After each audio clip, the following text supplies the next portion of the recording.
Welcome into Duval Daily, presented by GenJag.com. I'm Jordan DeLugo. Thanks so much for tuning in here on Thursday, March 20th. Right now, we are talking about the Jacksonville Jaguars and their wide receiver position, right? I think that the Jaguars, when you look at the receiver room, outside of Brian Thomas Jr., there's a lot more questions than answers overall. Let's just be honest. That's the way it is at this point.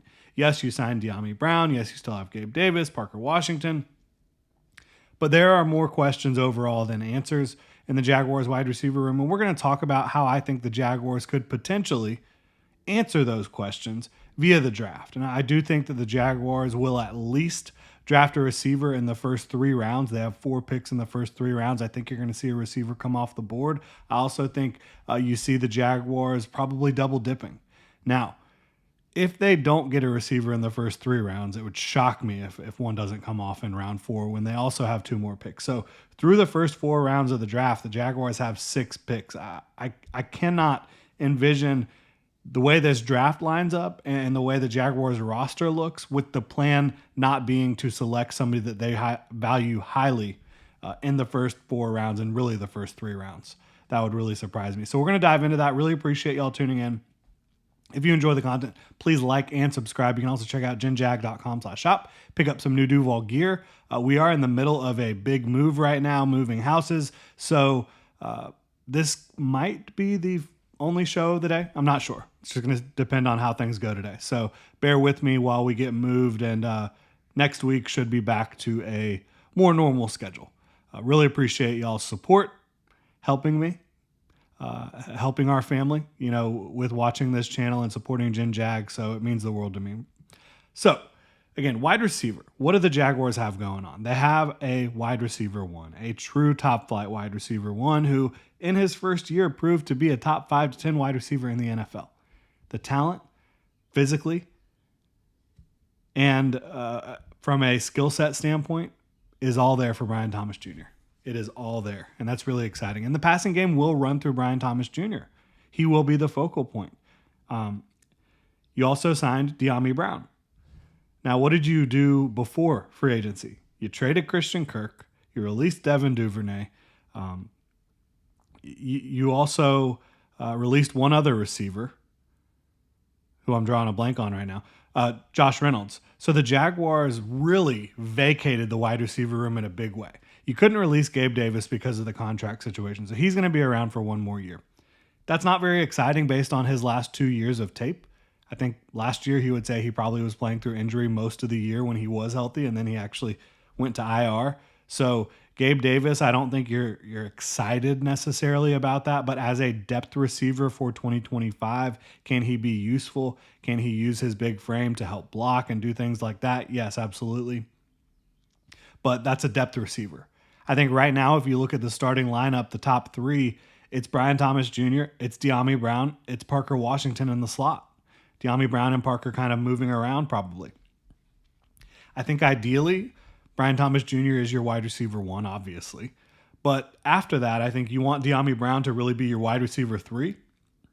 And that doesn't mean slot receiver. That just means the third leading target getter, the third most snaps among your wide receivers, with Parker Washington being 4, Gabe Davis being 5, and maybe potentially another draft pick being 6. So that means you want to find your wide receiver 2 in this draft, the way I'm looking at it. And the way the Jaguars have handled free agency in the offseason so far, I think that's how they're also looking at it. I don't think that they signed Dyami Brown to a 1-year, $10 million deal to come in and be the long-term wide receiver 2. If they thought that's what he was, they wouldn't have signed him to a 1-year deal. Because if he plays as well as they hope they play, and again, I just think it's kind of weird that they did a 1-year deal. Because if he plays as well as they hope that he will play, he is going to get paid somewhere else.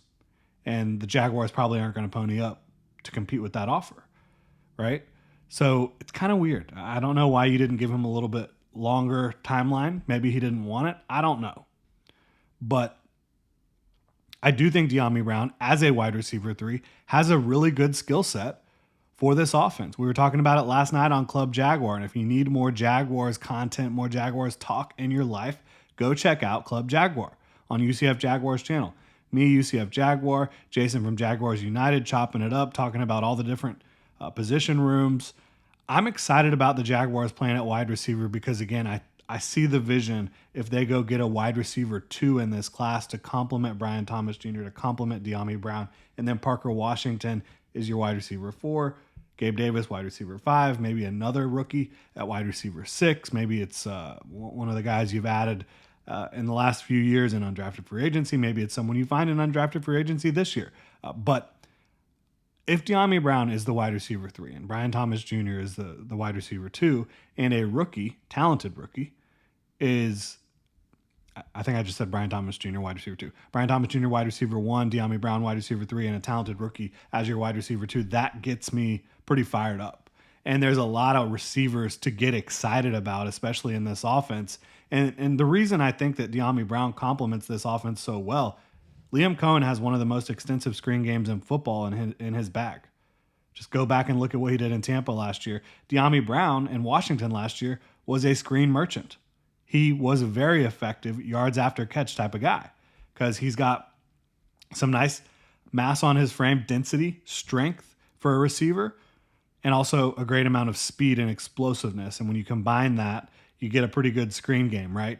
And he's also got the ability to beat you on the vertical plane, deep and intermediate. So this is a guy that I think complements this offense well. I think that he's going to help take attention away from Brian Thomas Jr. at times with his vertical speed. And then you go add that wide receiver 2 in the draft. I think that's what the Jaguars are going to do. So we're going to take a look at these wide receivers. Where do I think this comes? I said I think predictively it will be in the first 3 rounds, in the first 4 picks for the Jaguars. Do I think it's going to be their first selection? Probably not. If it was, I think the guys you're potentially talking about at 5, Tetero McMillan, T-Mac from Arizona, he's a big-bodied receiver. He's a guy that can go up and get the football at a high level. He's got great hands. I love the way he presents a target to the quarterback and also uses his length and athleticism to always be coming back to the football. To always make it easier for quarterbacks to complete passes. I think he does that at a very high level. And he's a guy that has some yak to him despite being a bigger receiver. Just a really impressive overall receiving prospect, Tetero McMillan is, in my opinion. I doubt that that's the direction they go. I don't think they're going to go receiver at 5. I think when you look at predictively the receivers that I expect to come off the board in the first round, I think Tetero McMillan's coming off the board in round 1. I think Matthew Golden is as well. I think Luther Burden will come off the board, but I think he'd be a great fit for the Jaguars. He's actually my wide receiver 1. I think the best comp I can find for him is Jamar Chase. And I know that's lofty, but I think that Luther Burden's going to be a wide receiver 1 in the NFL. And then Emeka Ibuka, who really projects to be a move type of guy, can line up at Z a lot, can line up in the slot a lot, can do a lot of the dirty work for you. I think Emeka Ibuka makes a lot of sense for the Jaguars with his skill set. You bring in Emeka Ibuka as your wide receiver 2 to pair with BTJ, to pair with De'Ami Brown, and I could see that working really well. He reminds me a lot of the guys that you've seen in these McVay, Shanahan offenses. He reminds you a little bit of a Chris Godwin, of a Robert Woods, right? I think you can see those types of skill sets, that type of role for an Emeka Ibuka in this type of offense. So if he was there at 36, I think that would be enticing. But you don't have to get a guy who can align in the slot a lot, and you don't have to get a guy who has aligned in the slot a lot for them to be able to align in the slot, right? You can get guys that have played outside and kick them inside and be effective there. And the Jaguars are going to move Brian Thomas Jr. around a ton too. They're going to play him in the slot. He's not only going to be an X receiver on the line of scrimmage or a Z receiver. He's going to align in the slot too. So there's going to be a lot of movement. There's going to be condensed formations. There's going to be big 12 personnel, maybe 13 as well. So there's going to be a lot of different things this Jaguars team can do. Looking at the guys who I think are more realistic, I think it's more realistic to think about second round, third round for the Jaguars at receiver. Again, I think Emeka Ibuka, if he falls out of the top, 35, which would surprise me a little bit, I think he'd be a great fit for the Jaguars. But Elikayo Manor is somebody who I think the arrow is pointing squarely up. He, Canadian, hadn't been playing football all that long, 2 years at Stanford, Great athlete at his size, 6'2", 210 pounds, really impressive athlete, has the ability to go snag some contested catches. I still think he's growing into the position a little bit. So maybe the Jaguars view him as someone with an upward trajectory. Maybe they view him as someone who has a little bit too much risk because they don't know the level of skill that he has consistently. I think Trey Harris has shown his skill consistently out of Ole Miss. He's a player that similar size profile, a little bit thicker, I think, but not quite as good of an athlete, but probably a little bit more polished receiver. The guy who I'd be most excited about in round 2 is Jaden Higgins out of Iowa State. In terms of these big-bodied receivers, 6'2" plus. Jaden Higgins is almost 6'4", got great length. He's got ups. He's got speed at 4.47 at the NFL Combine. Route running chops, physicality, great hands, doesn't drop anything, is really good in 50-50 situations as well, contested catch. So he's a type of receiver I think Trevor Lawrence has not had, and they're type of receiver that would really elevate the Jaguars in terms of like third down, have to have it. Jaden Higgins, he's going to go make the play, right? Goal line as well. Jack Besh, and I'm just rolling through the consensus big board. Jack Besh, I think he, in a lot of ways, screams for this type of offense because he's going to block his butt off. He's going to be physical. He's going to be rugged. He's going to go up and get the ball. You don't necessarily have to have elite route runners, and I don't think he is that. I don't think he's an elite athlete in this offense, but somebody who will do the dirty work, who will go up and get 50-50 balls, who will compete. The Jaguars talk about strain. They talk about playing through the whistle. Jack Besh does that at an extremely high level. So he's somebody, for me, I wouldn't take him in the second round. I think he's more of a third-round receiver. Jalen Noel out of Iowa State. Jaden Higgins' teammate. I just can't imagine trying to defend those two guys at the college level. But Jalen Noel, he's only 5'10", a little under 200 pounds, but he's extremely strong. He's physical, and he is explosive as all get out. He's a great route runner. He runs in the 4.3s, 4.3, I think 4.39 40-yard dash. Very explosive. And despite only being 5'10", he is reliable in tight quarters, in contested catch situations. He can take a hit as well.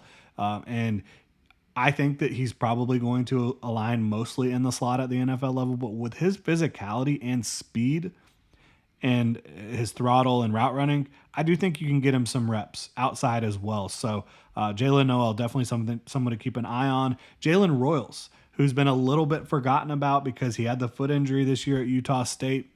Wasn't quite 100% at the Senior Bowl, but he goes out and he looks extremely explosive. He's about 6 feet, 205. He's physical. He's explosive. He's good in contested catch situations as well. I think if you're talking about a Luther Burden light, Jalen Royals can kind of be that type of guy. I think that he would be a really exciting prospect as well in day 2 of the draft. Isaiah Bond, another forgotten player because he didn't have a very good year at Texas, but he's got a lot of speed, runs in the 4.3s.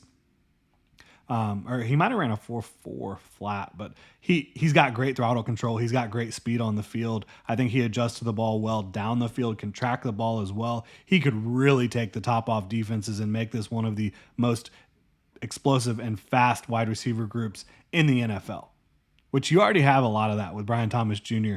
and De'Ami Brown. Xavier Restrepo, he's going to be a slot only at the next level. He's somebody who is really exciting in terms of his strain, his focus, his route running ability, tempoing, catch point strength, but he's just not going to run all that fast. He's not going to be the biggest, strongest, fastest, but he's going to be a really good slot receiver, and he will give it his all, helping you block as well. So I think Restrepo could be an attractive target, maybe at 88 if he's there. The Jaguars' second, third round pick.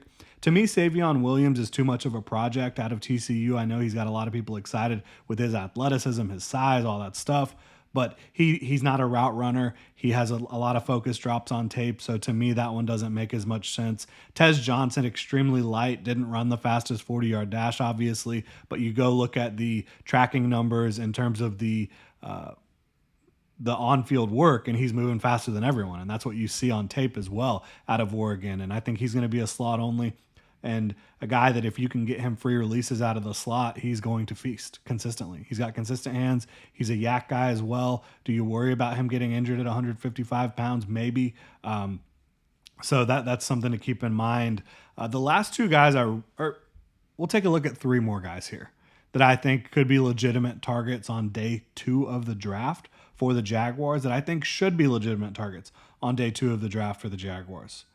Ty Felton out of Maryland. And for me, he's actually my third favorite out of these guys that we're going to talk about. But again, we're just going down the consensus board. I think Ty Felton, with his experience in the screen game, with his speed, runs 4.37 40-yard dash. He's got length. He could make a lot of sense for them out of Maryland. Very fast, very long, explosive. Maybe my favorite, maybe my guy at wide receiver is Kyle Williams this year. 6 foot, about 200 pounds. We're going to pull up his NFL combine. Kyle Williams out of Washington State. He dominated the Senior Bowl. He was unguardable. And he had a really good NFL combine day as well, week. So 5'11", 190. So that's not great size, right? But it's, average size. And I think you're moving him around from the slot, outside, 4.4 flat, 40-yard dash, 1.55, 10 split, vertical jump, 36.5, broad jump, 9.11. He's a good athlete. He's a great route runner. He is a great receiver. Catch point, route running ability, explosiveness, it's all there on tape for Kyle Williams. If they could land him in the 3rd round, that would be unbelievable. And, Kyle Williams and Jalen Royals, I kind of think about in a similar way. I think Royals is more just the explosive guy who doesn't, maybe he's more of an elite athlete than Kyle Williams, but not quite as nuanced. So it kind of depends on pick your flavor there. The final guy I wanted to look at who I think could be a target day 2, Torrey Horton out of Colorado State. Really intriguing guy who just does not get talked about enough out of Colorado State. He's got length. He's not the strongest guy out there, but he's got length and he's got athleticism. He's got a huge catch radius. 6'2.5", 196 pounds. And you see him use that toe drag swag very often. You see him go up and get the football. One thing I love about him is once he catches the ball on underneath and intermediate routes, he immediately turns into a running back. And I'm not talking about from like a physicality breaking tackles, but he just turns into someone who's looking upfield to try to get yak. He almost always makes the first guy miss, right? 4.41 40-yard dash, 1.53 10 split, 37.5-inch vertical jump for Torrey Horton. Another guy who I think should absolutely be on their radar. So there are a number of prospects. And some of these guys are going to be available on day 3 of the draft in round 4. Number of prospects that I would get excited about for the Jaguars to potentially be their wide receiver 2. I think some of these guys, maybe the cutoff is around Jalen Noel, Xavier Restrepo. You're talking about maybe being the wide receiver 3 in 2025. Maybe having a similar route and target share to De'Ami Brown, but guys that can ascend. No question about it. So that is my kind of look at what the Jaguars can do at receiver in the draft. I think they've got to address it in the draft. I think they will address it in the draft. James Gladstone has worked with a lot of great receivers, has scouted a lot of great receivers, has been part of the team that drafted a lot of great receivers, and none of them have come in the 1st round. So I think that they can hit this thing heavy. Day 2, day 3. Let me know what y'all think in the comment section below. If you enjoy the content, please like and subscribe. Y'all have a good one.